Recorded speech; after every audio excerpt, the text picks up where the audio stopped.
الله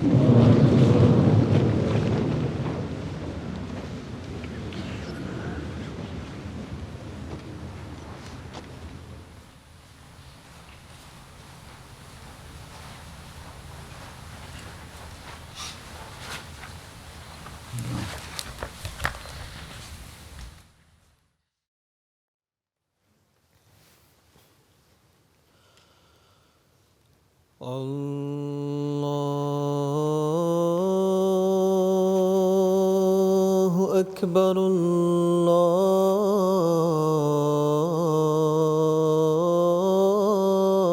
الله أكبر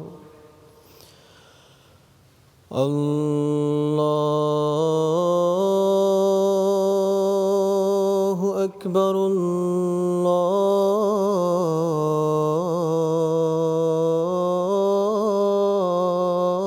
الله أكبر أشهد أن لا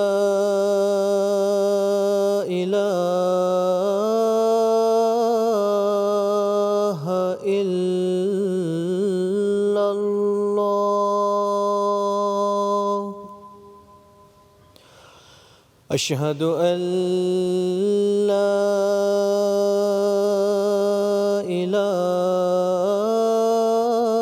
إله إلا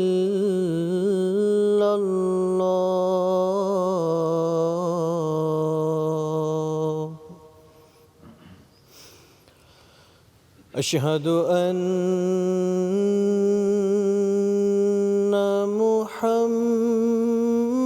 محمدًا رسول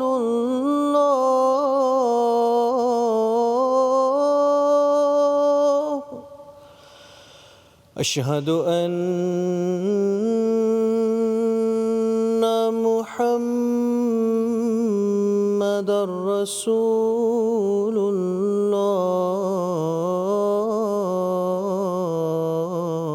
الله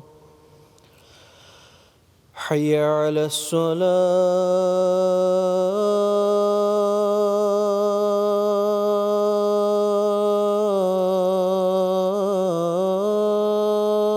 الصلاة حي على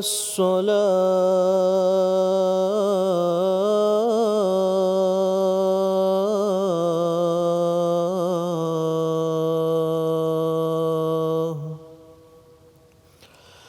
حي على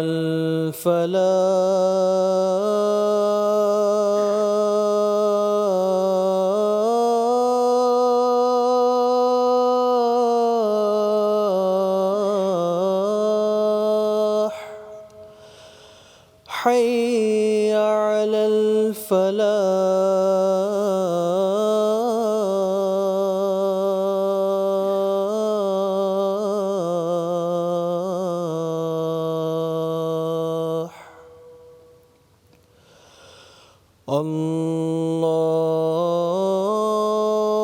الله أكبر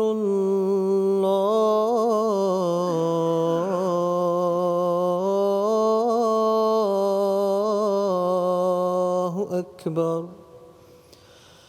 لا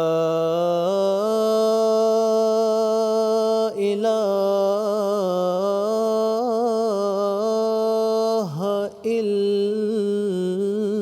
الله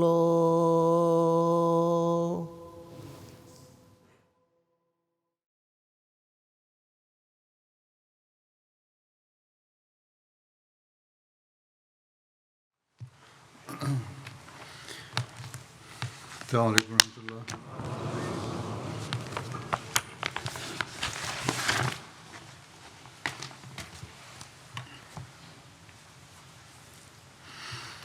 أشهد أن لا إله إلا الله وحده لا شريك له وأشهد أن محمدًا عبده ورسوله أما بعد فأعوذ بالله من الشيطان الرجيم بسم الله الرحمن الرحيم الحمد لله رب العالمين الرحمن الرحيم مالك يوم الدين إياك نعبد وإياك نستعين اهدنا الصراط المستقيم صراط الذين أنعمت عليهم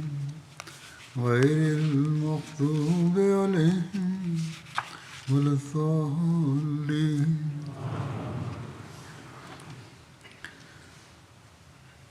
جنگ احزاب میں حضرت صلی اللہ علیہ وسلم کی سیرت کے حوالے سے ذکر ہو رہا تھا.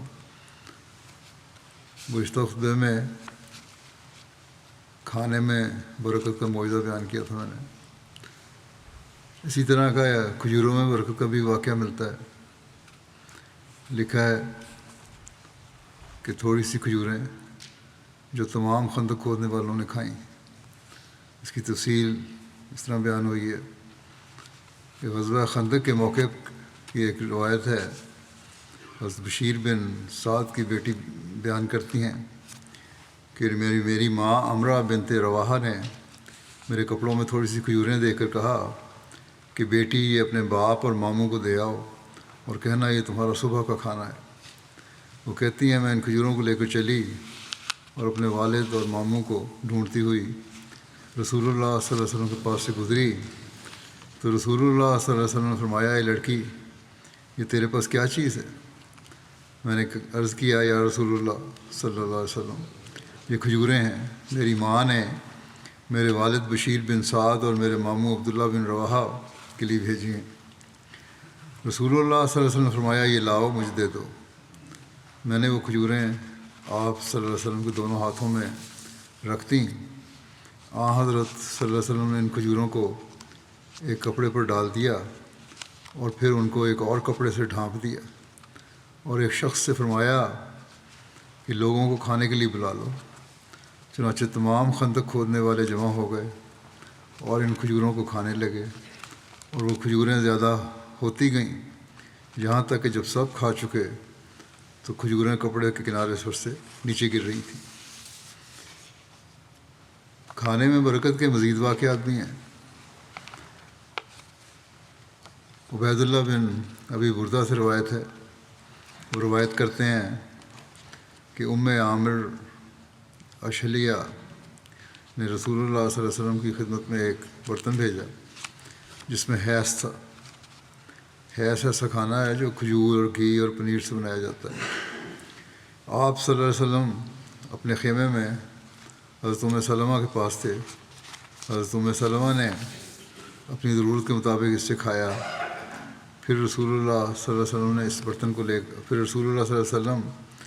برتن کو لے کر باہر تشریف لے گئے اور رسول اللہ صلی اللہ علیہ وسلم کے منادی نے کھانے کے لیے بلایا تو اہل خندق نے اس کو کھایا یہاں تک کہ اس سے سیر ہو گئے اور وہ کھانا پہلے کی طرح تھا جیسے کچھ بھی نہ کم ہوا ہو.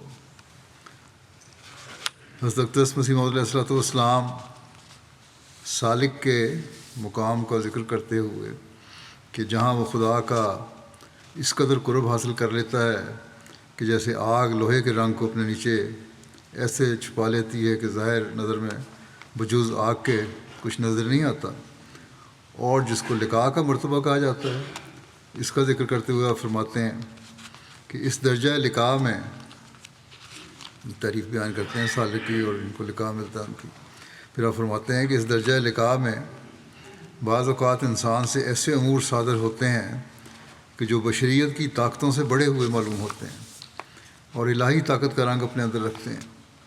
جیسے ہمارے سید و مولا سید الرسل حضرت خاتم الانبیاء صلی اللہ علیہ وسلم نے جنگ بدر میں ایک سنگریزوں کی مٹھی کفار پر چلائی، اور وہ مٹھی کسی دعا کے ذریعے سے نہیں بلکہ خود اپنی روحانی طاقت سے چلائی، مگر اس مٹھی نے خدائی طاقت دکھلائی اور مخالف کی فوج پر ایسا خارق عادت اس کا اثر پڑا کہ کوئی ان میں سے ایسا نہ رہا کہ جس کی آنکھ پر اس کا اثر نہ پہنچا ہو، اور وہ سب اندھوں کی طرح ہو گئے، اور ایسی سراسیمگی اور پریشانی ان میں پیدا ہو گئی کہ مدہوشوں کی طرح بھاگنا شروع کیا۔ اور اس قسم کے اور بھی بہت سے معجزات ہیں جو صرف ذاتی اقتدار کے طور پر حضرت صلی اللہ علیہ وسلم نے دکھلائے، جن کے ساتھ کوئی دعا نہ تھی۔ کئی دفعہ تھوڑے سے پانی کو جو صرف ایک پیالے میں تھا، اپنی انگلیوں کو اس پانی کے اندر داخل کرنے سے اس قدر زیادہ کر دیا کہ تمام لشکر اور اونٹوں اور گھوڑوں نے وہ پانی پیا، اور پھر بھی وہ پانی ویسا ہی اپنی مقدار میں موجود تھا۔ اور کئی دفعہ 2-4 روٹیوں پر ہاتھ رکھنے سے ہزارہا بھوکوں پیاسوں کا ان سے شکم سیر کر دیا۔ اور بعض اوقات تھوڑے دودھ کو اپنے لبوں سے برکت دے کر ایک جماعت کا پیٹ اس سے بھر دیا، اور بعض اوقات شور آب یعنی کڑوا اور نمکین پانی اس کے کنویں میں اپنے منہ کا لعاب ڈال کر اس کو نہایت شیریں کر دیا، اور بعض اوقات سخت مجروحوں پر یعنی زخمیوں پر اپنا ہاتھ رکھ کر ان کو اچھا کر دیا۔ بعض اوقات آنکھوں کو جن کے ڈیلے لڑائی کے کسی صدمے سے باہر جا پڑے تھے اپنے ہاتھ کی برکت سے پھر درست کر دیا۔ ایسا ہی اور بھی بہت سے کام اپنے ذاتی اقتدار سے کیے، جن کے ساتھ ایک چھپی ہوئی طاقت الہی مخلوط تھی۔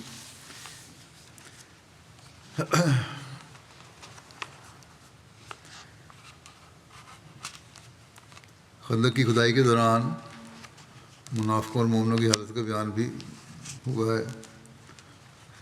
اس کی تفصیل اس طرح ہے، ابن اسحاق نے لکھا ہے کہ کئی منافقین نے رسول اللہ صلی اللہ علیہ وسلم اور مسلمانوں کے کام میں شرکت سے سستی کی، اور وہ تھوڑا سا کام کرتے اور رسول اللہ صلی اللہ علیہ وسلم کو بتائے بغیر اور اجازت لیے بغیر گھر کھسک جاتے، اور مسلمانوں میں سے کسی کو جب کوئی ضرورت پیش آتی تو وہ نبی کریم صلی اللہ علیہ وسلم کی خدمت میں عرض کرتے اور جانے کی اجازت طلب کرتے۔ یہ مومنوں کی حالت تھی۔ منافقین بغیر اور پوچھے چلے جاتے تھے، مومن پوچھے جاتے تھے، تو رسول اللہ صلی اللہ علیہ وسلم کو اجازت دیتے تھے مومن کو، اور وہ جیسی ہی حاجت پوری کر لیتے تو واپس آ جاتے۔ رسول اللہ صلی اللہ علیہ وسلم کی لڑائی کی تیاری کی تفصیل بھی بیان ہوئی ہے۔ مزید اس میں لکھا ہے کہ روایات کے مطابق ابو سفیان کے لشکر کی آمد سے 3 دن قبل خندق تیار ہو چکی تھی۔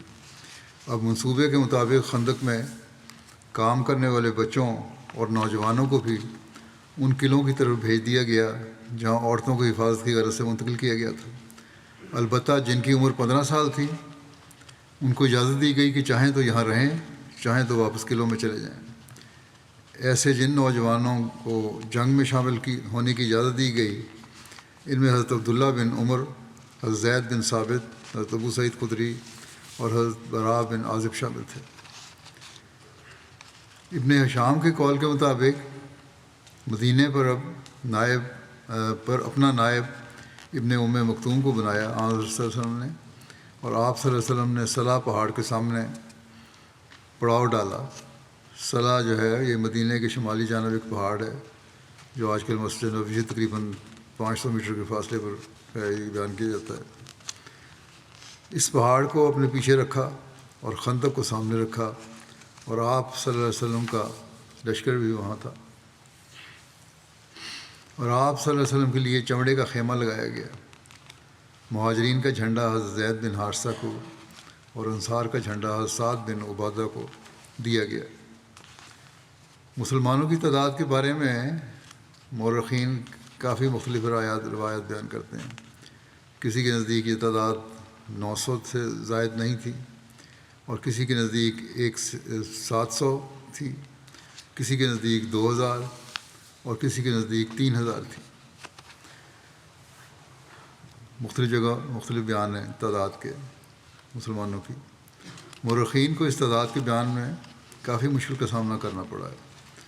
وہ جب اس تعداد کا ذکر کرتے ہیں تو ایک روایت کو ترجیح دیتے ہوئے باقی روایات کو غلط قرار دیتے ہیں۔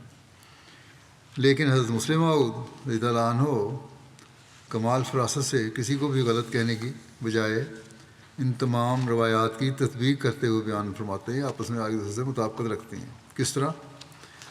اب فرماتے ہیں کہ اس موقع پر مسلمانوں کے لشکر کی تعداد کے بارے میں مورخین میں سخت اختلاف ہے۔ بعض لوگوں نے اس لشکر کی تعداد 3000 لکھی ہے، بعض نے 1200-1300 اور بعض نے 700۔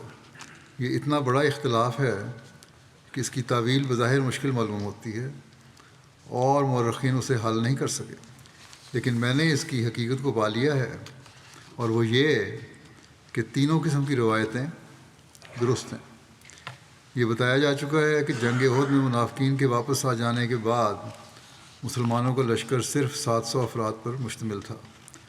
جنگ احزاب اس کے صرف 2 سال کے بعد ہوئی ہے، اور اس عرصے میں کوئی بڑا قبیلہ اسلام لا کر مدینے میں آ کر نہیں بسا۔ بس 700 آدمیوں کا یکدم 3000 ہو جانا قرینہ قیاس نہیں۔ یہ ممکن نہیں ہے کہ 700 آدمی تھے وہ ایک دم 3000 ہو گئے جبکہ باہر سے بھی کوئی نہیں آیا۔ دوسری طرف یہ امر بھی قرینہ قیاس نہیں کہ احد کے 2 سال بعد تک باوجود اسلام کی ترقی کے قابل جنگ مسلمان اتنے ہی رہے جتنے احد کے وقت تھے۔ کچھ نہ کچھ تعداد بڑی ہوگی۔ بس ان دونوں تنقیدوں کے بعد وہ روایت ہی درست معلوم ہوتی ہے کہ لڑنے کے قابل مسلمان جنگ احزاب کے وقت کوئی 1200 تھے۔ اب رہا یہ سوال کہ پھر کسی نے 3000 اور کسی نے 700 کیوں لکھا ہے، تو اس کا جواب یہ ہے کہ 2 روایتیں الگ الگ حالتوں میں اور نظریوں کے ماتحت بیان کی گئی ہیں۔ جنگ احزاب کے 3 حصے تھے۔ ایک حصہ اس کا وہ تھا جب ابھی دشمن مدینے کے سامنے نہ آیا تھا اور خندق کھودی جا رہی تھی۔ اس کام میں کم سے کم مٹی ڈھونے کی خدمت بچے بھی کر سکتے تھے، اور بعض عورتیں بھی اس کام میں مدد دے سکتی تھیں۔ بس جب تک خندق کھودنے کا کام رہا، مسلمان لشکر کی تعداد 3000 تھی، مگر اس میں بچے بھی شامل تھے، اور صحابیہ عورتوں کے جوش کو دیکھ کر ہم کہہ سکتے ہیں کہ اس تعداد میں کچھ عورتیں بھی شامل ہوں گی جو خندق کھودنے کا کام تو نہیں کرتی ہوں گی مگر اوپر کے کاموں میں حصہ لیتی ہوں گی۔ یہ میرا خیال ہی نہیں ہے، آپ فرماتے ہیں میرا خیال نہیں ہے، بلکہ تاریخ سے بھی میرے اس خیال کی تصدیق ہوتی ہے۔ چنانچہ لکھا ہے کہ جب خندق کھودنے کا وقت آیا، سب لڑکے بھی جمع کر لیے گئے، اور تمام مرد خواہ بڑے تھے یا خواہ چھوٹے بچے خندق کھودنے یا اس میں مدد دینے کا کام کرتے تھے۔ پھر جب دشمن آ گیا اور لڑائی شروع ہوئی تو رسول اللہ صلی اللہ علیہ وسلم نے ان تمام لڑکوں کو جو 15 سال سے چھوٹی عمر کے تھے چلے جانے کا حکم دیا، اور جو 15 سال کے ہو چکے تھے انہیں اجازت دی کہ خواہ ٹھہریں خواہ چلے جائیں۔ اس روایت سے معلوم ہوتا ہے خندق کھودنے کے وقت مسلمانوں کی تعداد زیادہ تھی اور جنگ کے وقت کم ہو گئی، کیونکہ نابالغوں کو واپس چلے جانے کا حکم دے دیا گیا تھا۔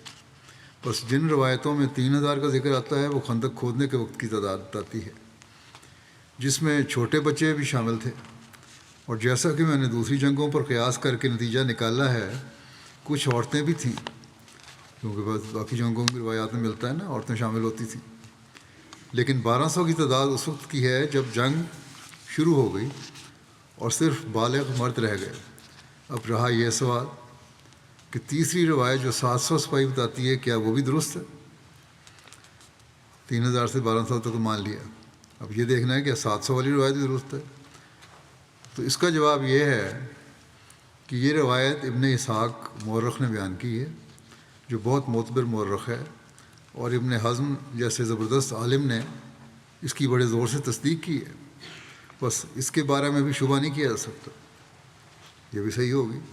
اور اس کی تصدیق اس طرح بھی ہوتی ہے کہ تاریخ کی مزید چھان بین سے معلوم ہوتا ہے کہ جب جنگ کے دوران میں بنو قریظہ کفار کے لشکر سے مل گئے اور انہوں نے یہ ارادہ کیا کہ مدینے پر اچانک حملہ کر دیں، اور ان کی نیتوں کا راز فاش ہو گیا، تو رسول کریم صلی اللہ علیہ وسلم نے مدینے کی اس جہت کی حفاظت بھی ضروری سمجھی جس سمت بنو قریظہ تھے، اور جو سمت پہلے اس خیال سے بے حفاظت چھوڑ دی گئی تھی کہ بنو قریظہ ہمارے اتحادی ہیں، یہ دشمن کو اس طرف سے نہ آنے دیں گے۔ چنانچہ تاریخ سے معلوم ہوتا ہے کہ جب بنو قریظہ کے غدر کا حال معلوم ہوا تو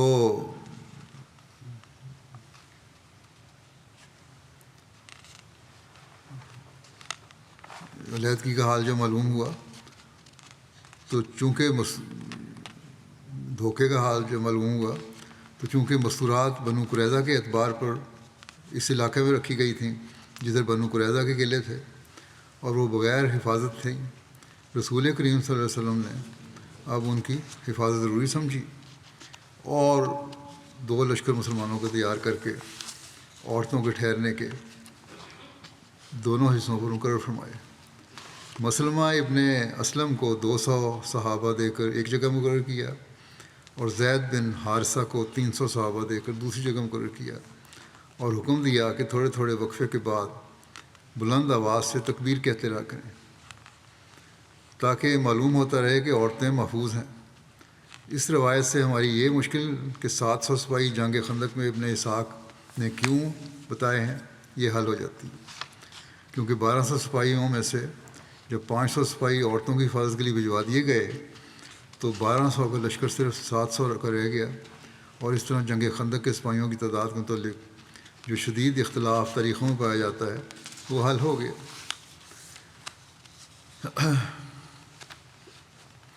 مشرکین کے مدینہ پہنچنے اور اس کے بعد کے حالات کی تفصیل یوں بیان ہوئی ہے کہ ابو سفیان کی قیادت میں قریش مکہ اور دیگر قبائل کی فوج مدینہ پہنچ گئی اور مدینہ کے گرد گرد ڈیرے ڈال دیے۔ اس کی تفصیل مرزا بشیر احمد صاحب نے اس طرح بیان کی ہے کہ کم و بیش 20 ایام یا ایک روایت کی اسے 6 شبانہ روز صبح شام کی محنت، مسلسل محنت سے یہ طویل خندق تکمیل کو پہنچی، اور اس غیر معمولی محنت و مشقت نے صحابہ کو بالکل نڈھال کر دیا، مگر ادھر یہ کام اختتام کو پہنچا اور ادھر یہود اور مشرکین عرب کا لاؤ لشکر اپنی تعداد اور طاقت کے نشے میں مخمور افق مدینہ میں نمودار ہو گیا۔ سب سے پہلے ابو سفیان نے احد کی پہاڑی کی طرف رخ کیا، مگر اس جگہ کو ویران اور سنسان پا کر وہ مدینے کی اس سمت کو بڑھا جو شہر پر حملہ کرنے کے لیے موزوں تھی، مگر اس کے سامنے اب پہاڑی کو اپنے عقب میں رکھتے ہوئے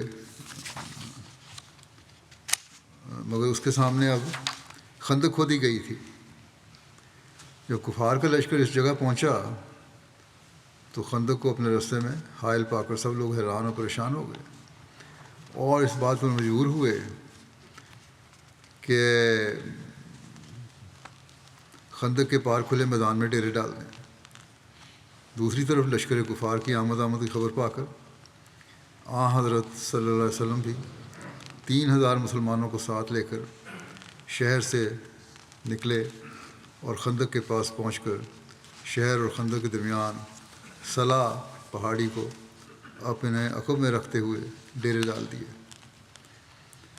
اور چونکہ خندق زیادہ فراخ نہیں تھی اور بعض حصے یقیناً ایسے تھے کہ مضبوط اور ہوشیار سوار انہیں پھاند کر شہر کی طرف آ سکتے تھے، اور پھر مدینہ کے وہ اطراف جہاں خندق نہیں تھی اور صرف مکانات اور باغات اور بے ترتیب چٹانوں کی روک تھی، ان کی حفاظت بھی ضروری تھی تاکہ دشمن اس طرف سے مکانوں کو نقصان پہنچا کر یا کسی اور حکمت سے تھوڑے تھوڑے آدمیوں کی لائنوں میں ہو کر شہر پر حملہ ور نہ ہو جاوے۔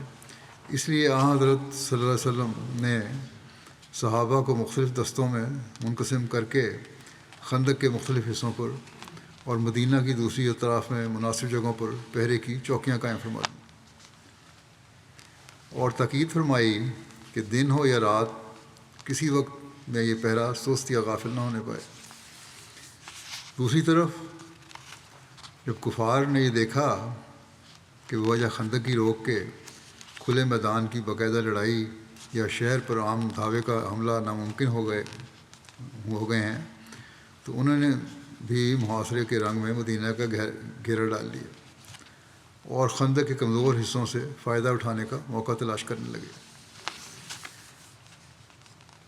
بہرحال جب دشمن خندق کو عبور کرنے میں ناکام رہا تو پھر اور چالیں چلنے لگا۔ اس کی تفصیل تاریخ میں اس طرح بیان ہوئی ہے کہ مشرکین نے مدینہ کی چاروں طرف سے محاصرہ تو کر لیا، لیکن باوجود پوری کوشش کے وہ خندق کو کسی بھی جگہ سے نہ عبور کر سکے اور نہ ہی مسلمانوں پر کھل کر حملہ کر سکے۔ اس لاچارگی اور بے بسی کی کیفیت کو دیکھ کر ابو سفیان اور بنو نذیر کے سردار حویی بن اخطب وغیرہ نے ایک اور سازش کا منصوبہ بنایا کہ مدینہ کے اندر موجود یہودی قبیلہ بنو قریظہ کو کسی نہ کسی طرح آمادہ کیا جائے کہ وہ مسلمانوں کے ساتھ کیے ہوئے معاہدے کو توڑ دے اور ہمارے ساتھ مل جائے اور وہ اندر سے مدینہ والوں پر حملہ کر دے۔ چنانچہ اس بھیانک سازش کو عملی جامہ پہنانے کے لیے حویی بن اخطب بنو قریظہ کے سردار کعب بن اسد قرظی کے پاس آیا۔ جب کعب نے اس کے آنے کی خبر سنی تو قلعے کا دروازہ بند کر دیا۔ حویی نے اندر داخل ہونے کی اجازت مانگی تو کعب نے دروازہ کھولنے سے انکار کر دیا۔ حویی نے آواز دے کر کہا کہ اے کعب تیرا ناس ہو، دروازہ کھول دے۔ کعب نے کہا اے حویی تو منحوس آدمی ہے، میں محمد صلی اللہ علیہ وسلم سے معاہدہ کر چکا ہوں، میں اس وعدے کو نہیں توڑوں گا، اور میں نے محمد صلی اللہ علیہ وسلم کو ہمیشہ سچا اور معاہدوں کا پاسداری کرنے والا پایا۔ ایک طرف تو یہ بیان دیا لیکن آگے جا کے بدل گیا۔ اس نے کہا کہ دروازہ کھول، میں نے تجھ سے کچھ باتیں کرنی ہیں۔ کعب نے کہا اللہ کی قسم میں ایسا نہیں کروں گا، لیکن کچھ تکرار کے بعد آخرکار کعب نے دروازہ کھول دیا۔ تو حویی نے کہا اے کعب تیرا ناس ہو، میں تیرے پاس زمانے کی عزت اور ٹھاٹھیں مارتا سمندر لایا ہوں، میں تیرے پاس قریش کے قائدین اور سرداروں کو لایا ہوں۔ اور اس نے ان تمام قبائل کی تفصیل بتائی جو اپنی فوجوں کو لے کر مدینہ کے چاروں طرف سے مسلمانوں کا محاصرہ کیے ہوئے تھے، اور ساتھ یہ بھی بتایا کہ ہم نے آپس میں پختہ عہد کیا ہوا ہے کہ اب یہاں سے محمد صلی اللہ علیہ وسلم اور اس کے ساتھیوں کو کلا کما کیے بغیر واپس نہیں جائیں گے، اور ہم اس میں کامیاب بھی ہو چکے ہوتے اگر ہمارے راستے میں یہ خندق حائل نہ ہوتی۔ لیکن یہ ساری باتیں سن کر بھی بنو قریظہ کا سردار کعب معاہدہ توڑنے پر آمادہ نہ ہوا، اور اس نے کہا کہ اللہ کی قسم تو میرے پاس زمانے کی ذلت اور ایسا بادل لایا ہے جس میں پانی نہیں ہے، وہ صرف گرج اور چمک دکھاتا ہے، اس میں کوئی چیز نہیں ہے۔ اے ہوئی تیرا ناس ہو، مجھے میرے حال پر چھوڑ دے، کیونکہ میں نے محمد صلی اللہ علیہ وسلم کو ہمیشہ زبان کا سچا اور وعدہ وفا کرنے والا پایا ہے۔ بار بار یہی کہہ رہے ہیں کہ آن رسول سچے اور وعدہ وفا کرنے والے ہیں۔ وہ نہ تو ہم پر کوئی جبر کرتے ہیں اور نہ ہی ہمارے دین میں کسی قسم کی مداخلت کرتے ہیں۔ وہ ہمارا بہترین ہمسایہ ہے، لہذا تم واپس چلے جاؤ، ایسا نہ ہو کہ ہمارا بھی وہی حشر ہو جو ہم سے پہلے تم لوگوں کا ہوا ہے۔ لیکن وہی کعب کو بہلاتا رہا اور پھسلاتا رہا، یہاں تک کہ اس نے اپنے قبیلے اور بنو قینقاع کے دکھوں اور مصیبتوں کا ذکر کیا، اور یہ کہ سب تکلیفیں انہیں مسلمانوں کی وجہ سے، انہی مسلمانوں کی وجہ سے ہمیں مل رہی ہیں، یہاں تک کہ آخرکار وہ کعب کے دل کو نرم کرنے میں کامیاب ہونے لگا، اور کعب بھی آخرکار اس کی باتوں میں آ گیا۔ اس کی جو فطرت عہد شکنی تھی وہ غالب آنے لگی، اور ہوئی سے کہا کہ اچھا اگر میں تمہاری بات مان لوں، لیکن اگر قریش اور غطفان واپس چلے گئے اور محمد صلی اللہ علیہ وسلم کو قتل نہ کر سکے تو پھر ہمارا کیا بنے گا؟ اس پر ہوئی نے کہا کہ تم پریشان نہ ہو، ایسی صورت میں میں تیرے ساتھ تیرے قلعے میں داخل ہو جاؤں گا، اور جو مصیبت تجھ پر آئے گی وہ مجھ پر بھی آئے گی۔ اس ساری گفت و شنید کے بعد آخرکار کعب بن اسد نے رسول اللہ صلی اللہ علیہ وسلم سے کیے ہوئے معاہدے کو توڑ دیا۔ اس موقع پر کعب کے ساتھی عمرو بن سودا نے ان کو واعظ و نصیحت کی اور ان کے برے فعل سے ان کو ڈرایا، اور ان کو رسول اللہ صلی اللہ علیہ وسلم کا پختہ عہد یاد دلایا، اور ان کو کہا کہ اگر تم محمد صلی اللہ علیہ وسلم کی مدد نہیں کرتے تو ان کو اور ان کے دشمنوں کو چھوڑ دو، لیکن عہد شکنی نہ کرتے ہوئے مخالف حملہ آوروں کو ساتھ مت دو۔ لیکن اس نے انکار کر دیا۔ اس صورتحال کو دیکھ کر بنو قریظہ میں سے چند افراد جو نیک فطرت تھے ان یہودیوں میں سے رسول اللہ صلی اللہ علیہ وسلم کے پاس چلے گئے اور اسلام بھی لے آئے۔ حضرت عمر بن خطاب کو بنو قریظہ کے عہد توڑنے کی خبر ملی تو انہوں نے رسول اللہ صلی اللہ علیہ وسلم کو اس کی اطلاع دی، تو آپ صلی اللہ علیہ وسلم نے سعد بن معاذ اور سعد بن عبادہ کو بھیجا۔ یہ دونوں اپنی قوم کے سردار تھے، اور ان دونوں کے ساتھ عبداللہ بن رواحہ اور خوات بن جبیر کو بھی بھیجا۔ ایک روایت کے مطابق ساتھ میں اسید بن حضیر کو بھی بھیجا اور فرمایا تم جاؤ اور جا کر دیکھو کہ اس قوم کے بارے میں جو ہمیں خبر ملی ہے وہ سچی ہے یا نہیں۔ اگر یہ خبر سچی ہے تو سب لوگوں کے سامنے یہ بات نہ بتانا، بلکہ اشارے کنائے میں بتانا مجھے، میں جان لوں کہ یہ خبر سچی ہے۔ اور اگر وہ اس معاہدے میں قائم ہوں اور یہ خبر جھوٹی ہو تو اعلان یہ بات سب کے سامنے بتا دینا۔ چنانچہ یہ وفد بنو قریظہ کے پاس گیا۔ وہاں جب کعب اور اس کے ساتھیوں سے بات ہوئی تو ان کے تیور ہی بدلے ہوئے تھے۔ جب کعب سے کہا گیا کہ تم نے محمد صلی اللہ علیہ وسلم سے معاہدہ کیا ہوا ہے تو اس نے بڑی حقارت سے کہا کہ کون رسول، ہمارا کوئی معاہدہ نہیں، میں نے اس معاہدے کو ایسے توڑ دیا جیسے جوتے کے تسمے کو توڑ دیا جاتا ہے۔ روایات کے مطابق اس موقع پر فریقین کی طرف سے سخت کلامی بھی ہوئی۔ بہرحال یہ وفد واپس آیا اور اشارے سے بات کرتے ہوئے نبی اکرم صلی اللہ علیہ وسلم کی خدمت میں عرض کر دیا۔ تو ایسے اعصاب شکن اور ہوش و حواس کھو دینے والے لمحات کے موقع پر رسول اللہ صلی اللہ علیہ وسلم نے کچھ دیر خاموشی کے بعد فرمایا، کوئی اثر نہیں ہوا آپ کو؟ عام آدمی کے تو اعصاب ٹوٹ جاتے۔ آپ نے فرمایا، ابشروا یا معاشر المومنین بنصر اللہ تعالی و عونہ، اے مومنوں کی جماعت، اللہ تعالیٰ کی مدد اور نصرت کے ساتھ خوش ہو جاؤ۔ پھر فرمایا، مجھے یقین ہے کہ ایک وقت آئے گا جب میں خانہ کعبہ کا طواف کر رہا ہوں گا اور اس کی کنجیاں میرے ہاتھ میں ہوں گی، اور کسریٰ اور کیسر ضرور ہلاک ہو جائیں گے اور ان کے مال اللہ کے راستے میں خرچ کیے جائیں گے۔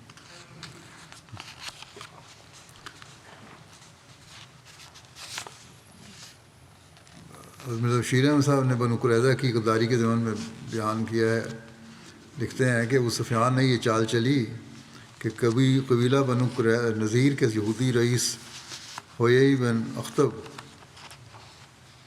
کو یہ ہدایت دی کہ وہ رات کی تاریکی کے پردے میں بنو قریظہ کے قلعے کی طرف جاوے اور اس کے رئیس کعب بن اسد کے ساتھ مل کر بنو قریظہ کو اپنے ساتھ میں لانے کی کوشش کرے۔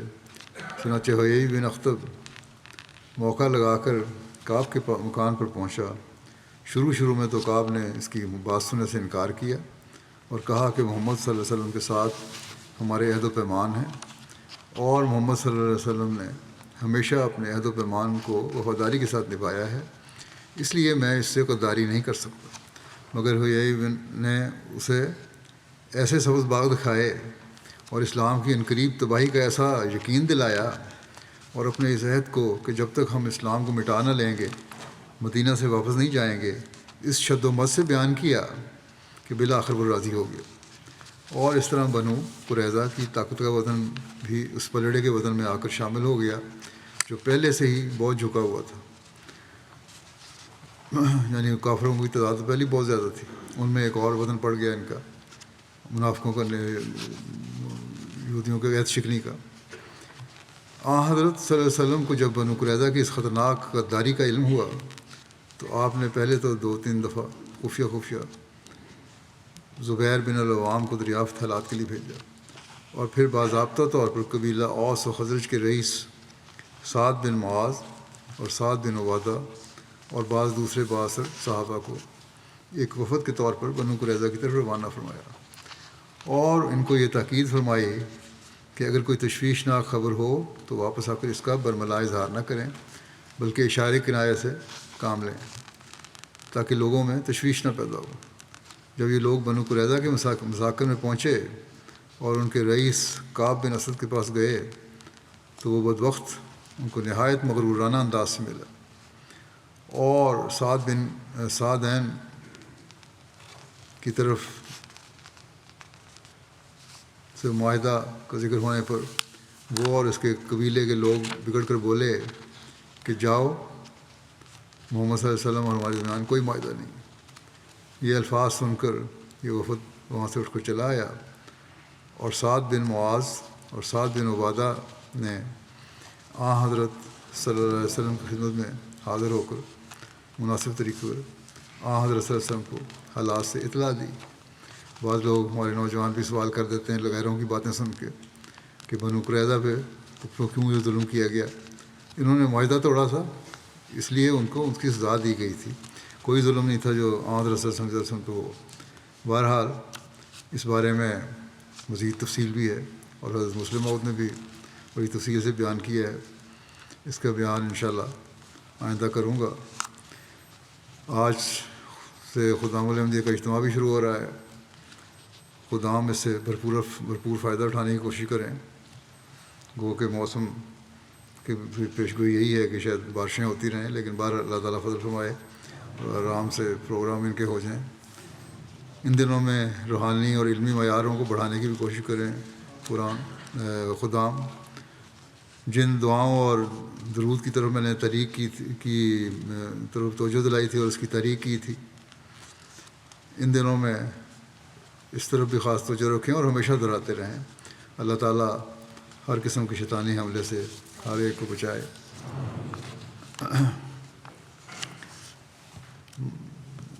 کچھ جنازہ غائب بھی پڑھاؤں گا، آج ان کا ذکر کرتا ہوں۔ پہلا ذکر ہے مکرم حبیب الرحمن زیروی صاحب روبہ کا، جو گزشتہ دنوں 73 سال کی عمر میں وفات پا گئے۔ انا للہ و انا الیہ راجعون۔ اللہ تعالیٰ کے فضل سے موسی تھے اور واقف زندگی تھے۔ والد کا نام صوفی خدا بخش زیروی تھا۔ ان کے خاندان میں احمدیت کا نفوذ ان کے والد صوفی خدا بخش زیروی صاحب کے ذریعے ہوا، جنہوں نے 1928 میں حضرت مسلم موعود رضی اللہ عنہ کے ہاتھ پر بیعت کی سعادت حاصل کی۔ حبیب الرحمن زیروی صاحب نے ابتدائی تعلیم حاصل کی، پھر پنجاب یونیورسٹی سے لائبریری سائنس میں MSc کی۔ 1981 میں انہوں نے زندگی وقف کی اور ان کا وقف منظور ہوا۔ پھر یہ اسسٹنٹ لائبریرین کے طور پر تقرر ان کا ہوا 1981 میں۔ پھر 3-4 سال انچارج خلافت لائبریری کے طور پر بھی ان کو خدمت کی توفیق ملی۔ پھر ان کا تقرر وزارت اشاعت میں ہوا، پھر طاہر فاؤنڈیشن میں ان کا تقرر ہوا، اور اس وقت آپ بطور نائب ناظر دیوان احمدیہ خدمت کی توفیق پا رہے تھے۔ خدام الاحمدیہ میں بھی مختلف خدمات کا ان کو موقع ملا، محتم کے طور پر۔ انصار اللہ میں بھی مرکزی قائد کے طور پر خدمت کی توفیق ملی۔ انہوں نے بڑی محنت سے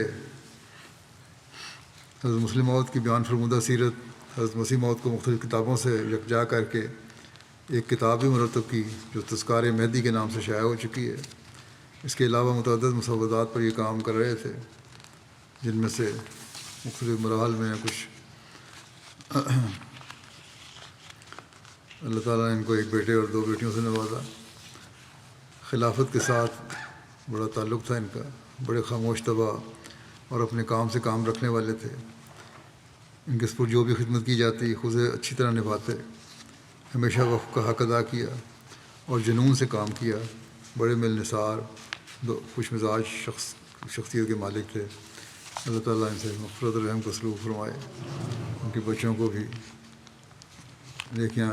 نیکیوں پر قائم ہونے کی توفیق دے۔ دوسرا ذکر ہے ڈاکٹر سید ریاض الحسن صاحب کا، ان کی بھی گزشتہ دنوں میں وفات ہوئی ہے۔ اللہ تعالیٰ کے فضل سے موسی تھے، بریگیڈیئر ڈاکٹر ضیاء الحسن صاحب کے بیٹے تھے یہ۔ پھر انہوں نے زندگی وقف کی اور واقف ڈاکٹر کے طور پر خدمت میں جا لاتے رہے۔ چھوٹی عمر سے ہی جماعت کی خدمت کر رہے تھے یہ۔ مجلس نصرت جہاں کے تحت تقریباً 20 سال سے زائد عرصہ یوگنڈا، کینیا، گیمبیا اور پاکستان میں بھرپور خدمت کی ان کو توفیق ملی۔ کینیا میں کئی سالوں خدمت کے بعد آپ کو اسپیشلائزیشن اور جنرل سرجن کی ٹریننگ کے لیے پاکستان کینیا سے یہ جو تھے وہاں سے انہوں نے اسپیشلائزیشن کے لیے پاکستان کے لیے اجازت مانگی، وہاں چلے گئے اور کئی میڈیکل ڈپلومے اور سرٹیفکیٹ حاصل کیے. میڈیکل یونیورسٹی میں ڈاکٹروں کو اناٹمی پڑھانے کی بھی توفیق ملی. ان کو اچھے لائق ڈاکٹر تھے. گیمبیا کے مقامی طلباء کی مالی مدد کرتے، ان کی تعلیم کو اسپانسر کرتے، کام ڈھونڈنے میں ان کی مدد کرتے، غرباء اور ضرورت مند احباب کی مالی امداد کے لیے ہر وقت تیار رہتے. یہ خوبی ان کی بہت بڑی یہ بھی تھی، بہت دعاگو اور تہجد گزار تھے. جوانی سے ہی تہجد کی ان کو عادت تھی. آپ کے جاننے والے لکھتے ہیں کہ انتہائی ملنسار، مریضوں سے سچی شفقت اور ہمدردی اور محبت کرنے والے تھے. محنتی، پرجوش، متوکل علی اللہ انسان تھے. دعاگو اور شفقت علی الناس کا پیکر تھے. آپ کی شخصیت میں کثر نفسی، عاجزی اور خدمت کا بے پناہ جذبہ تھا. بہت خوش اخلاق تھے. واقف زندگی کا بہت احترام کرتے تھے. اللہ تعالیٰ مرحوم سے مغفرت و رحم کا سلوک فرمائے.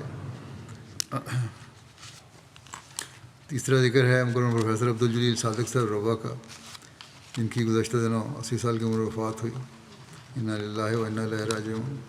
یہ بھی اللہ تعالیٰ کے فضل سے موسی تھے. قریشی عبدالغنی صاحب روبہ کے یہ بیٹے تھے.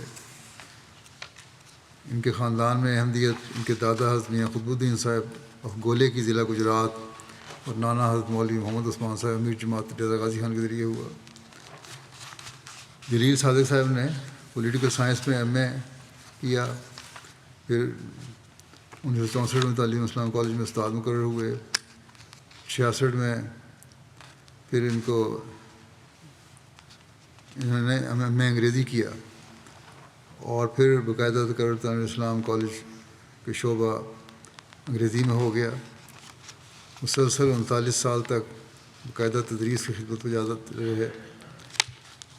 میں بھی ان کا شاگرد رہا ہوں کالج میں. بڑے خاموش طبع اور بڑے پیار سے پڑھانے والے استاد تھے. شاگردوں سے بڑا اچھا تعلق رکھنے والے تھے، عزت کرنے والے شاگردوں کی. ریٹائرمنٹ کے بعد 2003 میں انہوں نے زندگی وقف کر دی اور ان کا تقرر صدر احمدیہ کے شعبہ تربیت اور ریکارڈ کے ترتیب اور ریکارڈ کے انچارج کے طور پر ہوا. یہاں نائب ناظر تھے.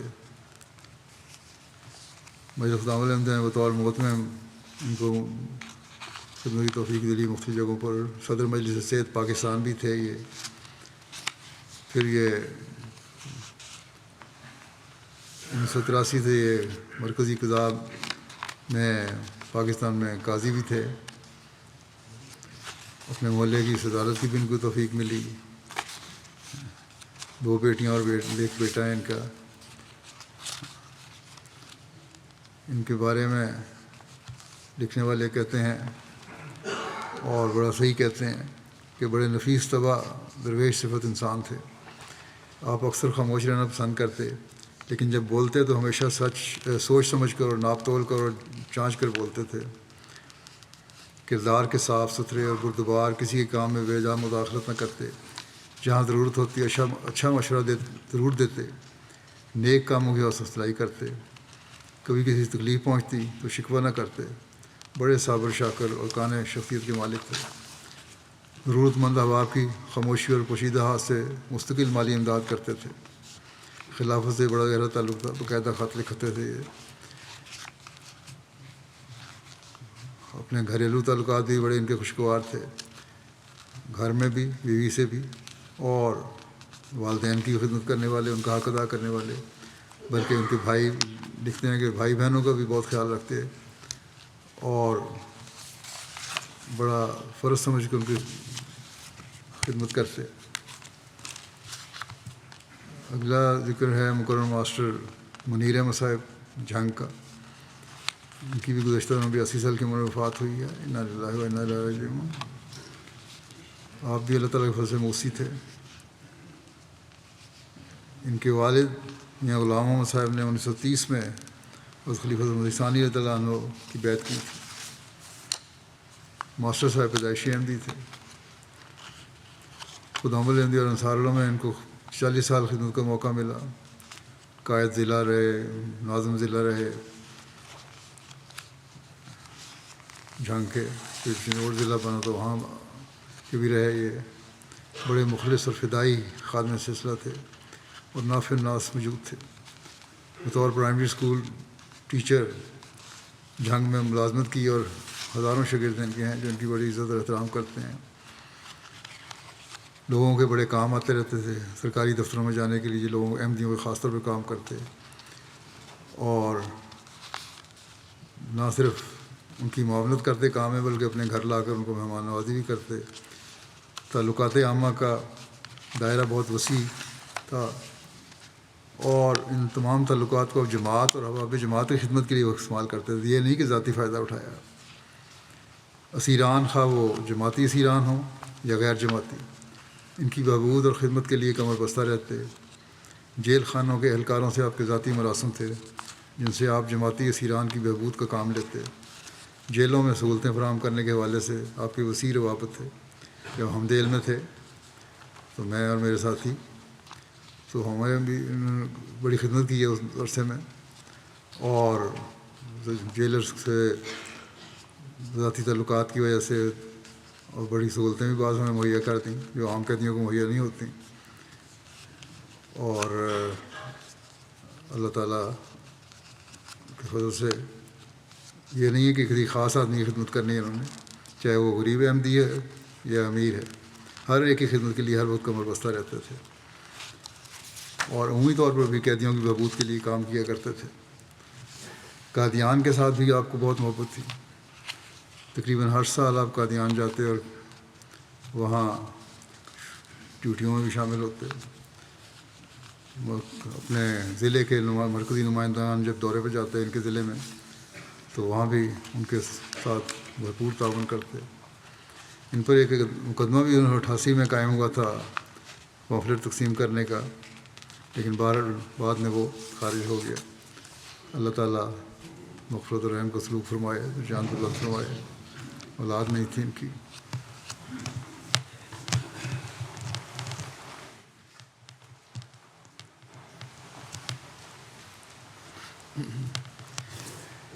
الحمد